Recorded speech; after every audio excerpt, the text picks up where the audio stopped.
why look at this topic? Why all religion? A really convoluted title.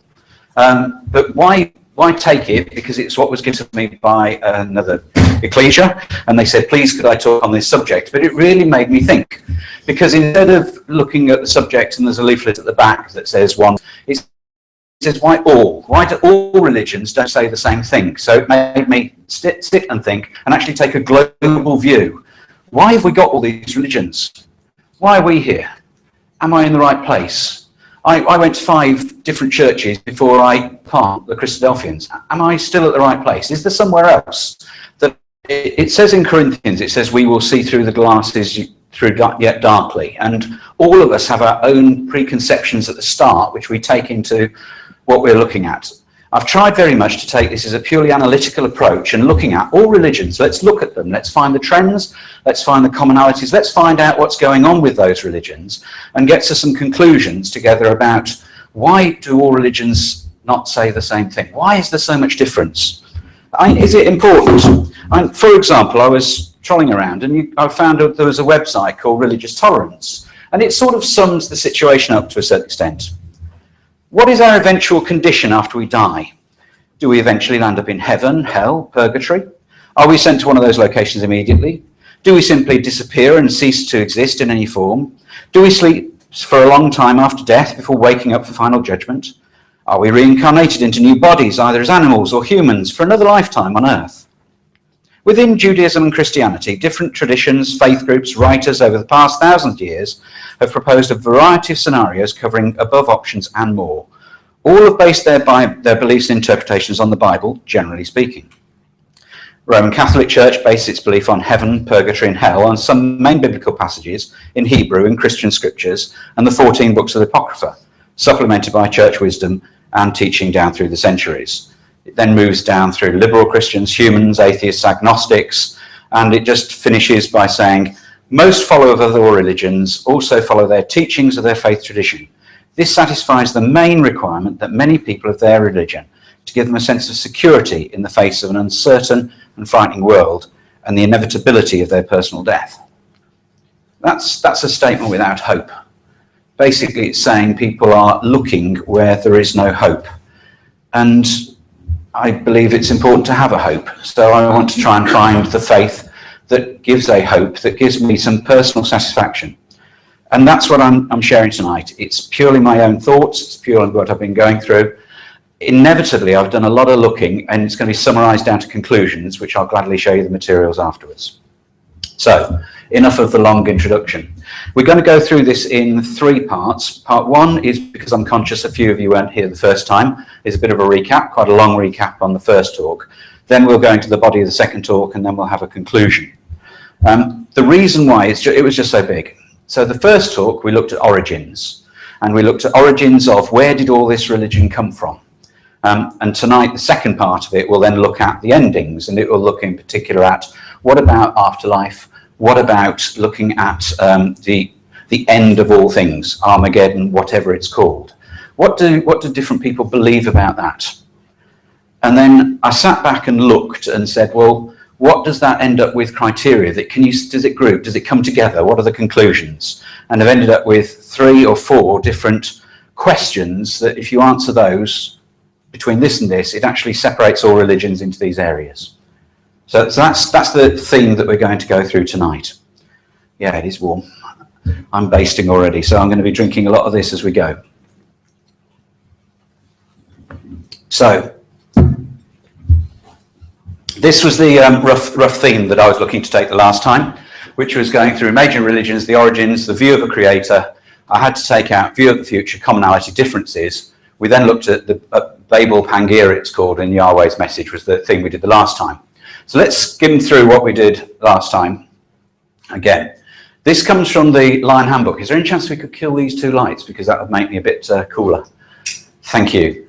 This comes from the Lion Handbook and is quite a good, I looked at a lot of places, quite a book way of summarizing where a lot of faiths came from. You can see from a very small point of 3, then you've got a lot of faiths all come from the point of 3. So let's look up at that end a little bit more, and finding out from the research that what you've got is you've got most faiths are coming from, all faiths are coming from three early points if you're looking at origin. Either Abraham, so that's the faith of the Israelites, or you're talking about the Hittites with the Egyptians and the Babylonians. Should also, now I've looked further, could include the phrase the Akkadians and the Sumerians. That's that general group together. And then Hinduism. So from those 3 points, all faiths tended to then come and branch from that as they're coming through. And from that you then move through, and you've got faith of the Persians coming through Zoroastrianism. That's the faith of the Medes and Persians. For those, you've got your Babylonians to the Medes and Persians, and then the Greeks, that had its own faith, we know, and then we got the faith of the Romans, very much based on the Greeks. And then from that you get newer faiths coming on board, like, for example, Sikhism coming in towards the end, and Baha'i. Baha'i is like the replacement for Zoroastrianism. It's from Persia, and it's like almost an eclectic collection of lots of thoughts from all around that have been gathered together in one area. Okay, so the conclusions I've got so far was that the oldest religions are the religions of Yahweh, Hittite, and Hinduism. And I'm starting to use the word Yahweh. Now, as a non-Christadelphian, I came along Christadelphians and said, why are they changing the word Holy Ghost to Holy Spirit? And why are they changing the word sometimes God to Yahweh? Now, actually, as I've gone through this, I've now got a lot more respect about using the name Yahweh to describe God. Because when you look at the Bible, really, what's happening is, it's God's name.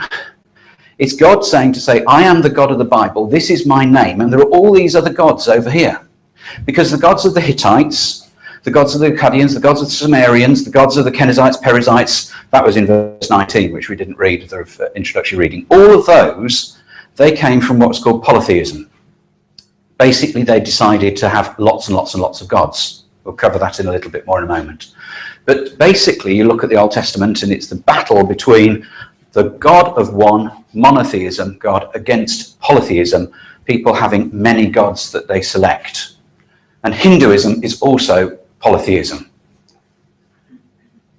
I chose Hittite because the Akkadians and the Sumerians, they just generally had this, after people died, you went into a nothingness. It just sort of went into nowhere. And the Hittites are the first we've been able to find something around what they had as a faith. They had, it was known as the Kingdom of the Thousand Gods. And this is where we start getting interesting, is that what happened is, the idea was, and you can read this in loads of books now as well, is that if you beat their God, then obviously your God was better than their God, so therefore you could take their possessions and their God became subject to your gods. So slowly you started with one God and more and more and more and more as you basically conquered a tribe plus their God, and then they came subsumed into your area. Okay. What I find fascinating is the Bible explains all this. The Bible throughout gives an answer to how this happens and explains all these religions and the histories behind all these religions. In that you started off with God doing what he was setting down, a single path for people to follow. And then after God set down a single path to people to follow, we find in Genesis 6, it talks about sons of God, daughters of men. And you start finding that people start straying. And you get this strain of thought, which is basically, I want to follow God, or I'm going to follow man and the ways of man. And that comes as early as Genesis 6. You get this then thought coming from that at the time. Cain, Laban, all the people, they are the people who produced those tribes, the Sumerians, the Akkadians, the Hittites. All of those produced the big tribes that were around at the time of Abraham. But, they set the trend for the thoughts. You then get the time in which Babel causes then the splitting of the nations. And from Shem, Ham and Japheth we'll look at and we'll find how then, again, faiths split. And I've got a suggestion that you can see the logic of how things progressed. But basically you can see that God's way is one of monotheism and his name is one. I am that I am. And that is the message that's been giving us very much from the Old Testament, consolidated in the New. Whereas on the other side, you've got people choosing their way, their gods, because they wanted to interpret it their way, leading towards polytheism. And, well, why not then leave God, leading towards atheism? Okay, so that's one of the conclusions. Then we've got this thought of Pangaea to Bible to the continents, in which you'll find that when you start grouping them, I was able to identify that you can actually put the faiths that come into the three types that are here. You've either got monotheism coming from Shem, who was the first son who followed God. You've then got Ham, who actually rebelled quite early, and he scattered away. And Ham seems to be, you find, the father of the tribal religions, which were very basic, very independent in which they're doing, very not actually having much thought of an afterlife comes as the trend. And Japheth, which was then actually beginning to say, well, actually, I'm either going to live my life no hope, or I still want to have some hope, so therefore I'm going to be in this camp, which is the group that had an afterlife. So you ended up in these three areas: monotheism, of which Judaism and Islam are the main two areas that believe have monotheistic base. And then you've got Ham, which follows very much a tribal base, and Japheth, from which we get the Greeks and the Norse and the Celtics and the Hinduism coming all from this route. Does that make sense? Can you justify it? Well, this is where this bit about Pangaea comes in, is that it talks in the Bible about how the whole landmass was separated. Time of Peleg, I think it's called. And this is one land mass. So you can take Eurasia up there, North America, Africa, South America, Australia, Antarctica. If the whole Earth was smashed together into one land source at the time of Babel, then after that, Ham scattered, Japheth scattered, Shem stayed very much in the Israel area there. And you end up that the land masses were very much occupied in this way. Now, if you take that and compare it to your faith chart that you've got, the one which is a line, you will find that nowadays there is still an alignment with this. So very much what happens is that Japheth was the home of all forms of polygamy with a belief in an afterlife. And that afterlife ended up being one of either reincarnation or of resurrection. Ham was very much the tribal faith, the faith that stayed very, very independent, I would suggest. What about the origin religion? What we also found is that there's no books that talk about the origin of faith before 600 BC, which is the time of the Greeks. Everything before then is oral tradition. Everything is claimed. We won't go into that, but you can find that the Greeks are the first, therefore, have got some solid foundation we can objectively look at rather than it being word of mouth. The Bible is the only book that actually claims to have writings beforehand that can be written and viewed. Now, they can't all be viewed, but there's no evidence of any Hindu literature to look at. You can't find anything of that. And they say it was all oral until about 200 BC. So they don't claim to have anything written. The Bible is the only book that claims to have a written thing to be followed, because it says, these are the words of Adam, these are the words of Moses, these are the words. Now, interestingly, when you then go back and find 600 BC, you find that shards of pottery have been found that have been dated back to 1000 BC, which have got Hebrew writing on them. So we know that Hebrews could write, we know that they could write at least 400 years before this. So this is a claim. The claim is that the Bible is the earliest literature to look at to try and find the truth. A claim you can test or challenge as you wish. One of the things that comes from this polytheism, by the way, you can see here that that's three gods together, united, coming from Hindu, and you then go to the Greeks, at the same time you've got these, you've got Poseidons, were the three. A lot of the faiths come out with, and that includes Babylonian, come up with this idea of three gods being the power and equality between the three gods together with one slightly more powerful. And so the thought of, and that's why I'm trying to summarize, the thought in the Trinity of being a polytheism, because it's putting three gods in one. Okay, so mainstream Christianity ends up as an assimilation of Eastern Trinitarian polytheism, tribal, which we get things like Sunday, Odin's Day coming from, and oral traditions coming out, particularly in Judaism, in there, with human derivatives coming from it, like atheism, evolution, Scientology, nihilism, and we can keep on going. These are the big faiths in terms of number of people believing at this moment in time. So you can see Buddhism very large, Christianity largest, Islam coming through. Interesting, I thought, Epicureanism? Isn't an epicure something to eat? Well, Epicureanism, strangely, comes from a chap called Epirus. Epirus was a Greek person, and he talked about that all you needed to worry about was food and drink. The origin, food and drink, the origin of hedonism actually comes from Epicureanism. So this is where it comes back before the time of Christ. Largest religions on the left-hand side: Christianity, Islam, Hinduism, Buddhism, Sikhism, Judaism. You can see coming through as the large numbers. And the distribution. Interestingly, the gods of Japheth very much reduced down. Polytheism reduced as Constantine, as Rome came through with, the influence of a single faith. Then the thoughts of the Norse and the Greek gods very much reduced down. But you can see how Christianity has then conquered large areas. Islam, very essential band, very much central band with very little penetration to the extremes. Sort of very much showing for me how that was Ishmael and the tribes around Ishmael that slowly grew. Then you've got Buddhism and areas around like here. Around here, it is all very much really about self-actualization. It's about self and enhancement of self and moving self forward. Either Buddhism on a very, very highly moral ground, moving towards nirvana, moving towards something true enlightenment, or if you get into the West, this is where you've got Nietzsche and nihilism actually saying it all destroys into nothing. I'm sorry, time is really skipping on. So I will move on to there. But here's, you see, this comes from the Merriam-Webster dictionary. You can see, where do the earliest faiths come from? Judaism before Hinduism. So just evidence of the claim about where does the origin come from for you to accept, please.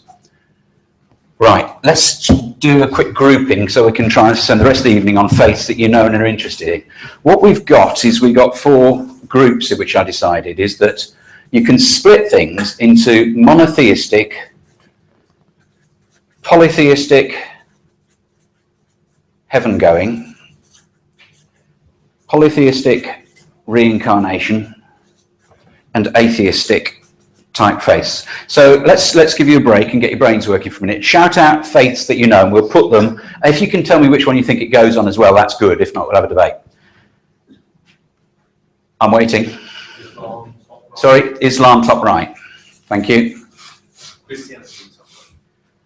Christianity top right, and also Christianity top left, depending if you're Trinitarian or non-Trinitarian. Yeah? More?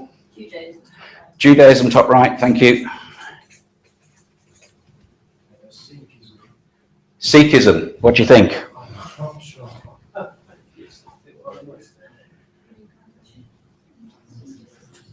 I can't remember. I think Sikhism is one of those, it's really interesting. Sikhism is one of those confusing ones because it comes so late that it's taken a monotheistic view, but it actually then still believes in reincarnation. So it sort of crosses the boundaries. Next. Buddhism. Buddhism is highly moralistic atheism, really, very general, but it's talking, we'll look at it and we'll find, because Buddhism has no hope, it's talking about self-actualization and about coming through and getting to a state of self-enlightenment. So the focus on it is about self and self-awareness. And what you're getting is you're getting focus on self rather than focus on other beings. And so this becomes a grouping of people who are looking to self and how self can be satisfied. Yep. Hinduism, bottom right. Hinduism, bottom right, thank you. Yes? Humanism, down here. Are you happy with that, Malcolm? Yes. Thank you. Scientology. Scientology.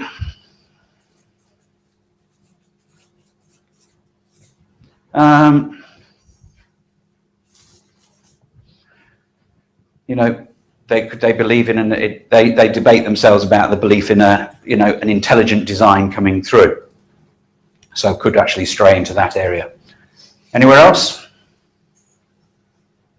Got Buddhism. Okay, good. So that's the grouping. If you didn't, where's my gadget gone? In my pocket over here. If you wanted to just check on more, that's about the top 30 faiths that are going through. Islam we've covered, Hinduism, Chinese, Buddhism, ethnics down in that area. This ethnic and African tends to, and the secular very much Ham. Sikhism, Yoika very big. That's the faith in Korea. That's the faith which comes from, forget the name of the chap, but it's all about work ethic. It's all about you will work and you will have a good life, which is basically serve me. No thoughts of a kingdom belong there. So Yoika comes down here, but huge faith when you take it. Spiritism, Judaism, we got Baha'i, we talked about Jainism and Shinto. Jainism comes from Hinduism, Shinto comes from Buddhism, Kaodai comes from Buddhism. Zoroastrianism, as I say, is the Persian one, which is here. And don't know Tenrico, didn't look, beginning to get into shorter numbers that were going through. Okay. But basically, I'm saying religions fall into two types. Religions fell into two types about having a monotheism, a polytheism, and an atheism. And it really does spring to mind how Elijah then said to people, how long do you hold between two opinions? If Lord be God, follow him, but if it's been Baal, then follow him. And so there's this decision that people have to make, whether you're following the God of the Bible, Yahweh, as opposed to no God, or the God that you have decided to create. Look at Judges.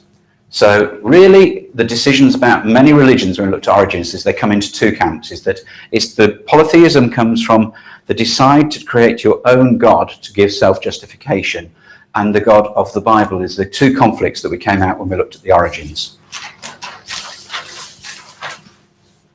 Okay, moving on to the endings then. That's the grouping that I gather together about belief in God. Polytheism, heaven going, coming up here. Mainstream Christianity in the North. Atheism, the ones we've covered coming through here. Polytheism, Baha'i in that area. And the monotheistic faiths. That's the foundation. If we then start looking at beliefs in an afterlife, there's a bit of a shift. In that those that believe in resurrection on earth, you've got Judaism, fundamental Christians, Christadelphians, Islamists are ones that came to mind as I started looking at that area. Those that believe in about a resurrection are followed by a kingdom on earth. And I put Judaism as the top because that's the oldest of those faiths.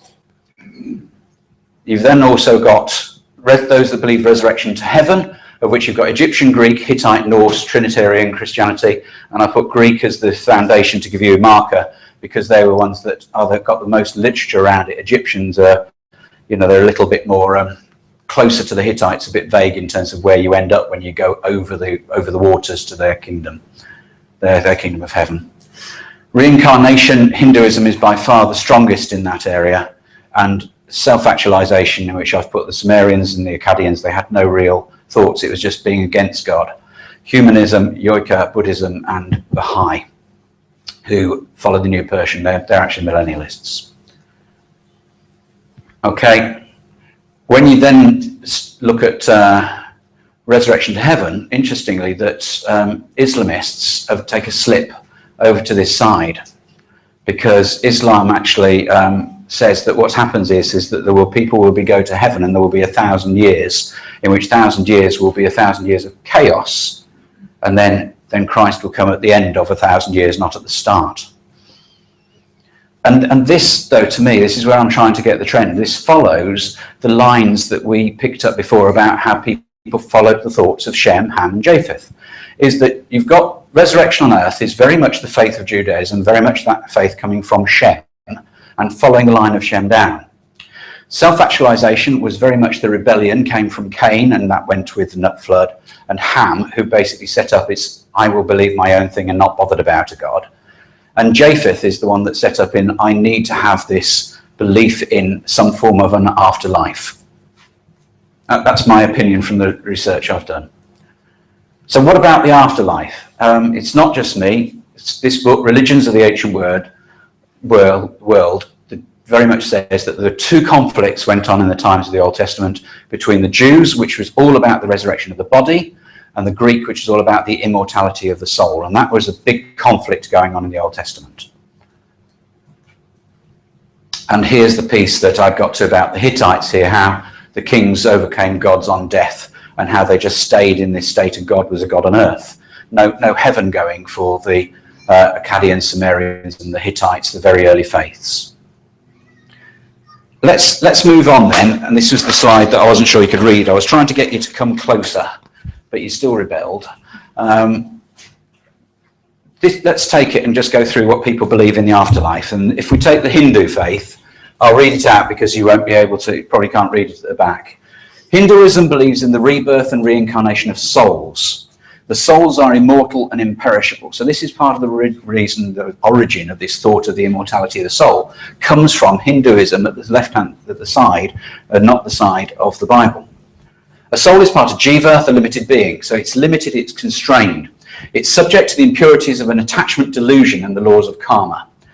Karma is basically, we'll come to that, is this thought about you will then move on to a next state. It is destined for you to move on because you are suffering for delusion, and you will therefore die and you'll get to the next stage, and the next stage, so eventually you go through this karma this way before you end up at nirvana, which is the end.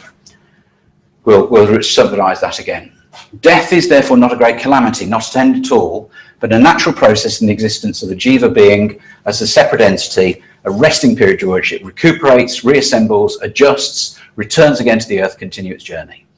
So until a soul is liberated, neither life nor life after are permanent. They're both part of a grand illusion because it's just an illusion of the life you're living in now.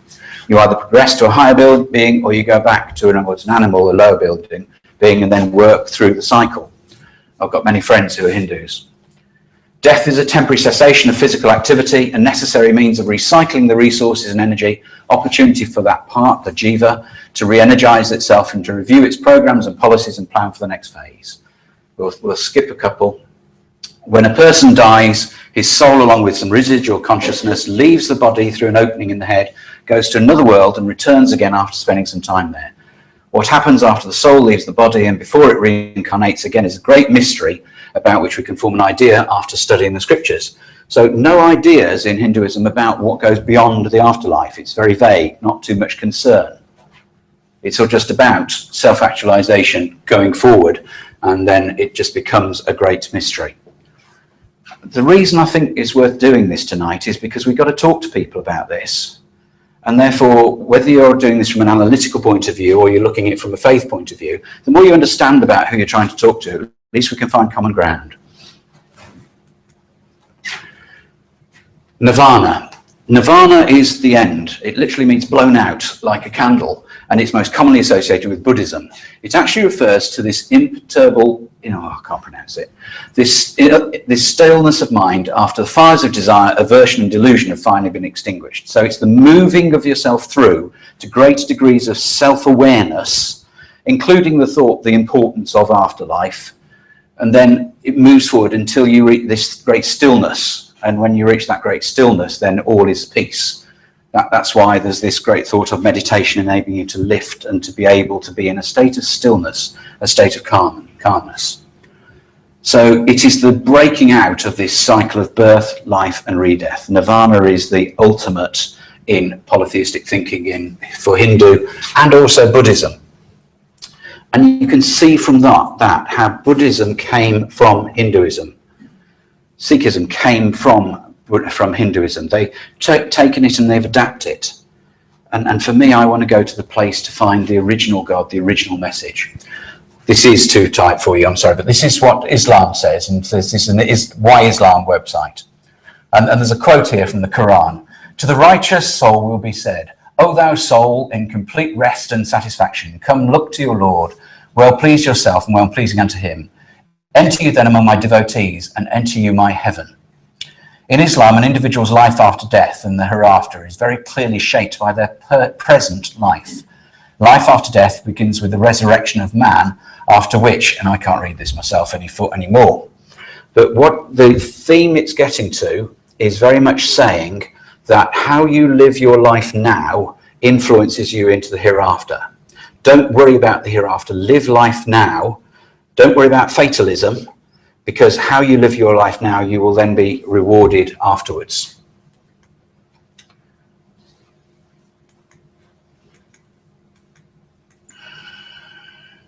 So Islam is very much actually about saying, by what you do will move you into the state of the hereafter.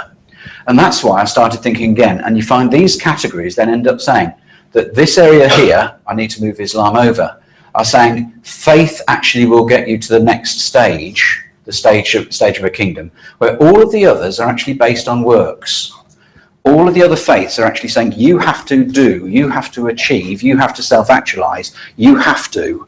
And it's your condition of getting to the next place is based upon your own efforts. Whereas the faith that's coming from here, the faith of the Bible, that is actually saying, man, you can't do it. Try as you might, but inside you, you have a sinful nature and you will fail and you need grace.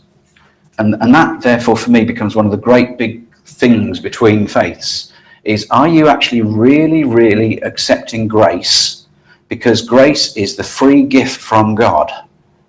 It is the free gift from God from those who follow him. Doesn't mean to say you don't work, but are you looking for grace, or are you saying, I will earn? And that, I think, is a very big dividing point between faiths for us to look at and to think about and to debate. On to the apocalypse then. Let's just do a very quick sortie around the apocalypse before we wrap up. Judaism, and this isn't mine, this has come from beliefnet.com, so it's got 10 different faiths which we're going to rattle through in terms of saying what will happen. Judaism believes the exiles will be ingathered to Israel, the dead resurrected, and all humanity will live in a redeemed world. Simple, logical, and that's what we adhere to here. Hinduism says the world will be ended by a pralay, literally a destruction, an all-destroying flood. So Hinduism actually is fatalistic, it just says it will end.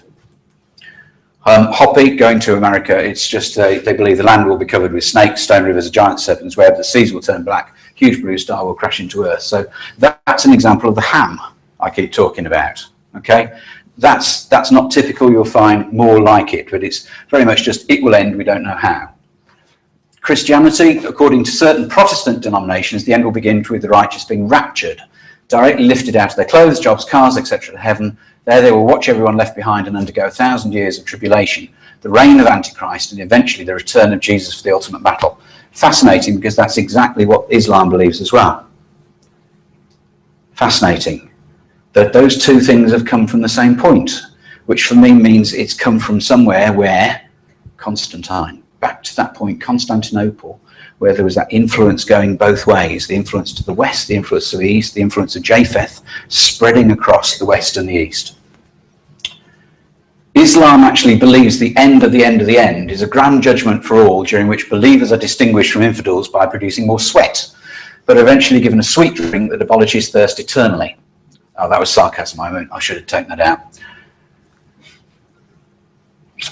Okay. Islam today. This is what Islam today says about, this is what we believe in the apocalypse in the end. There's quite a long bit which is saying it's the fault of Catholicism that has actually put in place the West, actually saying that it's about the West versus the East. And then afterwards it then says, we as Muslims believe there will be a great battle in the region of Greater Syria. The countries of Syria, Lebanon, Palestine and Jordan. It will be between Muslims and the Romans. The Muslims will emerge triumphant after a very harsh battle. This is what Muhammad has informed us. They'll arrange themselves in ranks, leave the way open, let us fight them. The Muslims will say, no, we will never leave the way open between you. They'll fight, a third of the army will flee, a third Allah will never forgive them because they give up. A third will be killed and the best of martyrs in Allah's esteem. A third will be victorious and they will never succumb to trial and they will be conquerors of Constantinople. Isn't this preoccupation with Rome and Constantinople interesting? I find it interesting. As they're busy distributing the spoils of war after handing their swords by the olive trees, Satan will cry, the Antichrist has taken place among your family. They will then go forth with a false claim. When they reach Syria, he will then emerge. They will still be preparing themselves for battle, drawing up ranks. And when time of prayer is, Jesus, peace be on him, in the same way they say Muhammad, peace be on him, Jesus, peace be on him, the son of Mary, will descend and lead them in prayer. When the enemy of Allah, Antichrist, sees him, he will dissolve just as salt dissolves away in water. If Jesus was not to confront him at all, even then he would dissolve away completely. but Allah will have him killed by his Jesus' hand, and will show him the blood on his lance. However, we as Muslims are not supposed to look forward to it, pin our hopes on it. We are not taught in our religion to wait around. We're required to support our religion by knowledge, by striving, by calling others, by reforming. So now I've got a feeling and the faith towards an Allah of Islamist towards the 1,000 years. I find this one, the Norse, quite interesting, because this is a cataclysmic, all-destroying end at the end. Norse, one of the very early faiths. What do you get in it? You get a Midgard serpent. So they actually have this ultimate evil. One of the parts of the evil is a great big serpent, echoes of Genesis. And what happens? There'll be a great big stars falling, echoes of going on with that other area. The oceans covering the earth, the flood covering a few faiths. See how they all coalesce? And then out of the chaos and death, you'll just get a new couple that will then start up into something else. And so the cycle continues. You can have these slides afterwards, anybody who'd like them. Zoroastrianism, the earth will be devoured by fire, the opposite end, after which sinners will be punished for 3 days, then forgiven. Mayan said, well, it's all going to end in 2012. And Buddhism just says that, well, it'll vanish, just a new Buddha will come along. So just very much a mental experience. And Mormonism believes that Jesus Christ will come to Jackson County, Missouri, where humans will be assigned to 3 heavenly kingdoms. So that's a skip through. Ends up into, I like my 2x2s, it ends up very much in this area. There's those that believe in a millennial chaos, Islam being along that, not much rapturism, people who then believe that we will be taken to the heaven for 1,000 years, and then earth will be in chaos for 1,000 years before the return to Christ. As opposed to Christ will return at the beginning of the 1,000 years and establish a kingdom. Just the end, and it's in your mind. So body mind, very much hammy type of in your head. Body doesn't matter very much. I need to be satisfied in my faith towards, well, it'd be nice if it progressed towards something more meaningful. And for me, the Bible was the only one that actually has a story of what goes on beyond this 1,000 years. It's the only one that actually has a cogent and coherent picture that you can follow with your faith. So I ended up with, I'm sorry I'm talking fast, I ended up with, these are the things that I started going through to try and get to segment the faiths. Am I on the right faith? Are you looking at the right things? Are you looking for monotheism versus polytheism? Be brutal, be honest, and look for it. It's the debate between the way of Yahweh and the way of man. Many faiths are actually founded by a guru, Guru Nanak. He was the head of the Sikhs. They're headed up by a person at the head, or there is no foundation for a belief other than a human entity, for example, Mormons. Do you believe in a spiritual or a physical kingdom? Do you believe that Christ will return and Christ will set up a kingdom, or do you believe that it is something that is of a spiritual nature, purely, we don't know, less tangible for me, less credible? Do you believe in faith and works? What are you going to put your reliance on? Are you going to go to a faith that says, actually, it's all about what you do now that will get you there?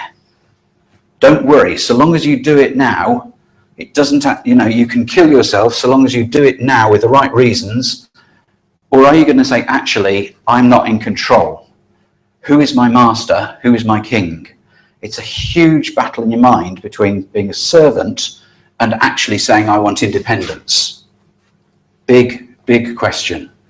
And that really underpins the whole of this, about saying, that word I want to come first, and I am going to put in place a belief system which I want to follow, or actually, I am just part of a system, and there is a great and mighty God who I wish to learn about. What about the purpose after the millennium? What is there? What is there in terms of the final picture? And I think if you ask those 4 questions, those are the ones that can help you go through this morass that we've been through of all the different faiths, and you can segment them and you can have conversations around these areas. So if nothing else, so you can understand who you're talking to, what they believe. So if you just take those 4 questions and ask them, it can help you then have debates about where you've got common ground and where we don't with people and other faiths. This purpose of behind the millennium, though, so key, is the whole point of the kingdom when Christ hands over, then the Son will be subject to him, God, that Yahweh may be all in all. And the point, for the earth shall be filled with the knowledge of the glory of the Lord as the waters cover the sea. So the point of the God of the Bible, the point of Yahweh, is that we are here to glorify him. It's this battle. It's this battle between man. It talks about you cannot serve both God and mammon. Are you going to serve yourself, or are you going to say, I will trust a God and who has created things? We have so much evidence to believe in God, so why don't we follow him? I think this is really cool. It's up on the wall there, just beside you. So it's the bit at the end. If you just read the bold words, the Bible message, Jesus Christ overcame sin. He was raised from the dead. At his return, he will bring peace and righteousness, ending suffering, injustice and war. That's the 1,000 years that many think will be chaos. And after that, the whole earth will be full of God's glory. So we have this message to go into a kingdom of Christ and beyond when you take the Bible that I've not been able to find in any other faith. Now, you might be able to find it, and I'd be love to have that discussion with you. But I don't see a faith that takes you beyond into something that has got a clear message that we can actually try to follow. That's my research anyway. So let's make it personal. Changing those questions into another way. Who are you really listening to? Who am I really listening to? Are you listening to God, or are you saying, actually, I will find my own faith, I will find my own way? You need to search your hearts and be honest, because that will choose where you live and where you put your heart. Where is your real home? Where are you looking? A huge amount of these faiths are about a tribal influence into an area and a land locked about the area where I could have possession. And do you really believe in grace? Or are you believing in works first? Those are the 3 questions. The Bible gives the answer. What does Yahweh require of thee but to do justly, to love mercy, and to walk humbly with your God? Micah. So many more passages we could go to. Where is your home? For our citizenship is in heaven, for which we eagerly wait for the Saviour, the Lord Jesus Christ. We have no abiding city. We are waiting for the return to be part of Christ's kingdom. Our home actually at the moment is our heart is in heaven with Christ, because we have no land of which we'll be part of, but we'll come back to land in a second. For the wages of sin is death, but the free gift of God, the free gift is eternal life in Christ Jesus our Lord. Ultimately, our works result in sin, result in death. But God, if we are willing to follow him, will, through his grace, will forgive us. So, God through his words has the answers if we're willing to listen to him. Who are you really listening to? Where is your real home? Do you really believe in grace? 2 more minutes. The reason we went to Genesis 15, it's about this name of God. It's a big topic in its own right, but if you take it, Abraham believed in God. We won't go to Exodus 6 for time, but Abraham believed in God. Faith came first. God then counted it to him for righteousness. God saw grace. God gave grace to Abraham. Right back thousands of years before Christ was born, Abraham was forgiven his sins. The name of the God is absolutely critical. This is what the name of God is about. It's about faith. It's about grace. And then the result, he said, is, I brought you out of the Ur of the Chaldees to give you this land to inherit it. So salvation comes. That's in Genesis. You'll find it in Exodus when you follow it through. The same thought, the same contract that God set with people when he uses his holy name, a covenant name we tend to call it, is that it follows this. If you have faith in me, you will have forgiveness, and I will redeem you. I will redeem you, and you will have an inheritance, which is the land. The name of God is tied to land. It is not tied to a heaven. that was not there, but the point is that the earth will be full of the glory of God. His purpose with us is about him being with us on this land. And this land, not just Israel, not just one country or another, it's about God dwelling with us in this land. That is the ultimate purpose he is coming towards. That is his mighty name. He's saying, if you believe in me, you will be forgiven your sins, and I will give you a parcel of land in my kingdom.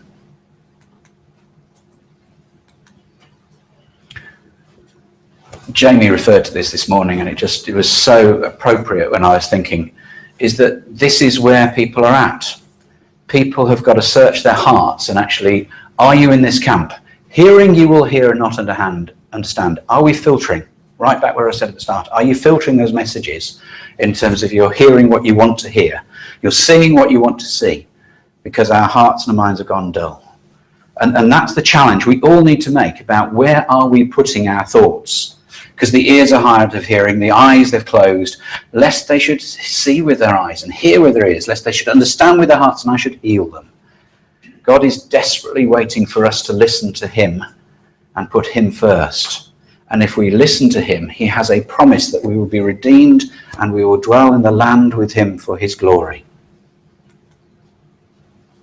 Really, back to where I was before, it's a consistent. I looked at origins, I looked at endings, it's the same thing. Elijah came to the people and said, how long halt you between two opinions? If the Lord be God, follow him. But if he be Baal, polytheism, atheism, follow them. Make your mind up. You cannot be in both camps. And we try, but the people answered him not a word because it bit. And that's a reminder for all of us, I think, about our paths. And keep on challenging ourselves, who we're really listening to. Where is our real home? And where do we really believe in God's grace? I really would just like to finish with thinking then about the endings that have been promised us. Think of redemption, think of grace, think of faith, and think of God's promise to us through Isaiah 11. And we'll conclude there. Thank you.